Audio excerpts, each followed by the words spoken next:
for a different breakup, or at least something. And it wasn't the breakup of a band, it was the breakup of a marriage.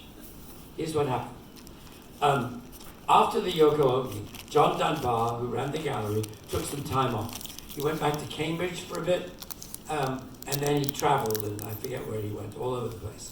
Came back to the bookshop and the art gallery, and we noticed right away that he was in an incredibly good mood.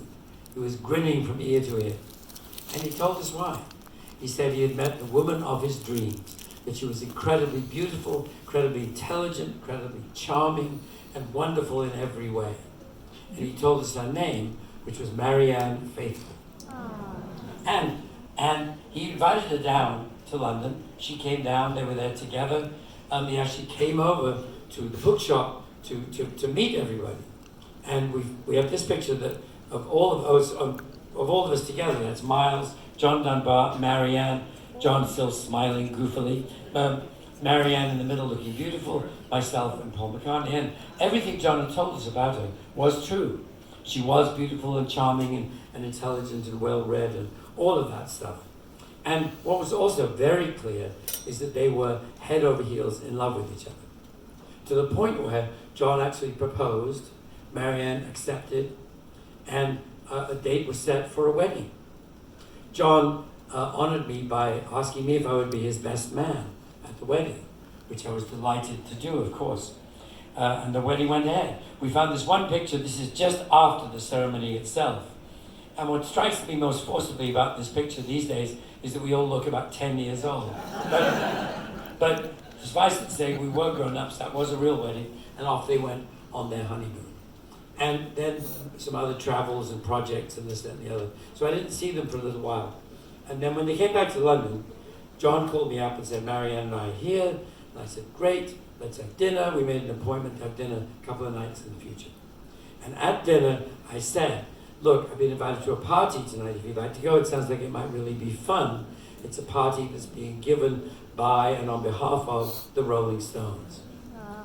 And they said, great, that sounds fun. And so after dinner, we went off to this party.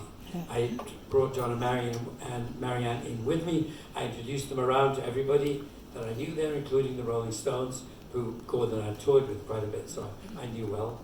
And the first person to really glom onto Marianne was the Stones' manager, Andrew Oldham. And he was taken aback by Marianne's beauty, and he was quite a demonstrative kind of chap. You know, you look like a star, you're amazing, can you sing?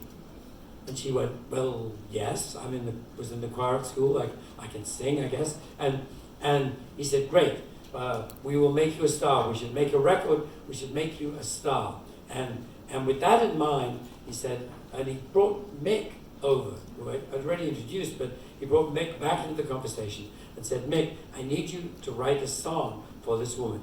Now, worth pointing out that at this point, Andrew was very anxious to get Mick and Keith writing together as a matter of course. He wanted them to become the Lennon and McCartney of the Stones, which he kind of succeeded in doing. And this was part of his effort. And he wanted a great song for Marianne. So he said to Mick, get together with Keith. He said, but I want you to spend some time with Marianne to get to know her, to understand what kind of song it should be for her to sing, and so on and so on. So suffice it to say, Mick followed those instructions and then some. He did spend some time with Marianne, and the inevitable happened. So eventually it ended up with Mick and Marianne running away together and becoming a scandalous couple, because she was a married woman. And not only that, but then they succeeded in getting busted, some big country house party where everyone was arrested, and Marianne was carried out by two policemen wrapped in a fur blanket and nothing else. The whole thing was like super scandalous British tabloid thing, that we British seem to like so much. And that was, Mick and Marianne became a couple. And of course that inevitably ended up with John and Marianne getting divorced. So I suppose at best you could look on me as some kind of ghastly full-service best man from hell, who gets you married to your incredibly beautiful wife And then a short time later, introduced her to Mick Jagger, and off they go into the distance. So I do accept a degree of responsibility for that one.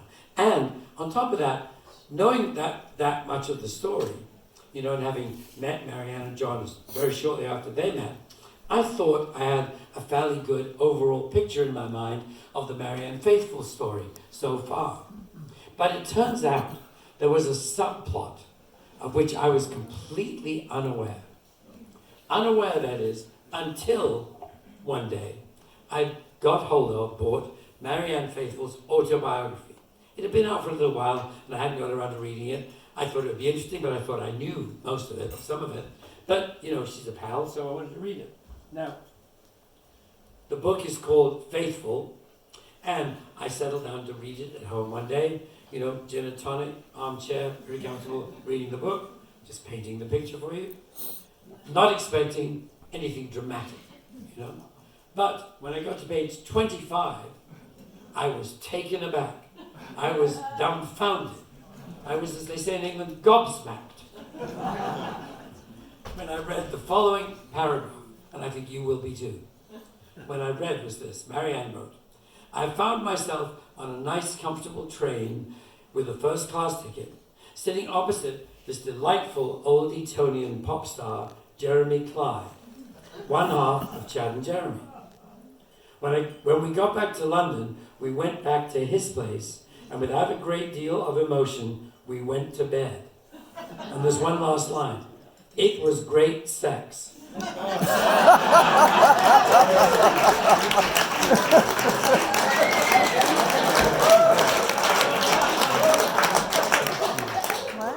Speaking as an actor, good reviews are so important.